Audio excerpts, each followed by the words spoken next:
भारत के संविधान में माइनॉरिटी डिफाइंड ही नहीं है। भारत के किसी कानून में माइनॉरिटी डिफाइन नहीं है।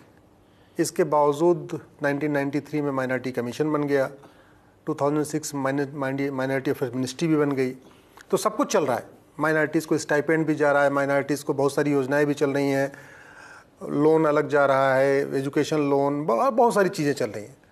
लेकिन जो बेसिक चीज़ है कि माइनॉरिटी है कौन, who is minority, who is majority, that is not defined.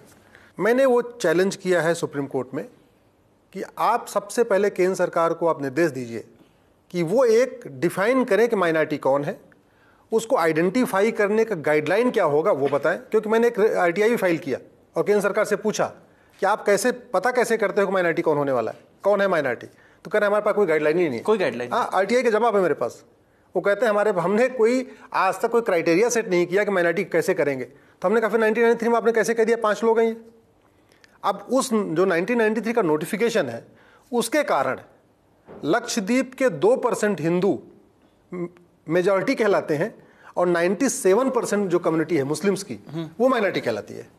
तो मतलब ये स्क्यूड है। सिमिलरली मिजोरम में मात्र 3% हिंदू हैं, वो मेजॉरिटी हैं, और जो 90% क्रिश्चियन हैं वो माइनॉरिटी हैं। नागालैंड में मात्र 8% हिंदू हैं, वो मेजॉरिटी, और 90% क्रिश्चियन माइनॉरिटी। मेघालय में मात्र 11% हिंदू। ऐसे 8 राज्यों में 8 राज्य हैं जहां है कि वास्तव में हिंदू माइनॉरिटी हैं संख्या के हिसाब से, लेकिन वो माइनॉरिटी नहीं, वो मेजॉरिटी कहलाते हैं। और जो कम्युनिटी 90%, 95%, 80%, 85% है वो माइनॉरिटी कहलाती है।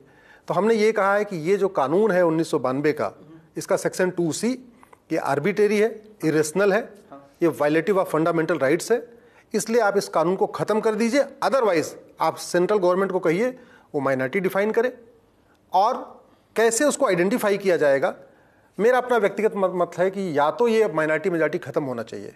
आप गरीबी का क्राइटेरिया है, ये जितने भी गरीब हैं, चाहे हिंदू गरीब हो, मुसलमान गरीब हो, सिख गरीब हो, जो भी गरीब है, गरीब है, उसको आप धर्म के आधार पर मत बांटो। जो सुविधाएं देनी है आप गरीबी के आधार पर दो, खत्म करो माइनॉरिटी। ये आपका प्रेयर है PIL में? बड़ी सीरीज से आपको बताऊं, जो कॉन्स्टिट्यूशन में जिस आर्टिकल 29 और 30 जस्टिस बताएंगे आपको, 29, 30 के आधार पे ये माइनॉरिटी वाला कॉन्सेप्ट चला है।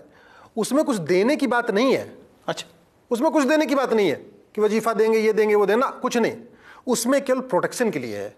वो 29, 30 कहता है religious and linguistic, not religious और linguistic and linguistic minorities. Yes, religious and, मतलब भाषा के आधार पर भी भाषा और धर्म दोनों के आधार पे माइनॉरिटी हो।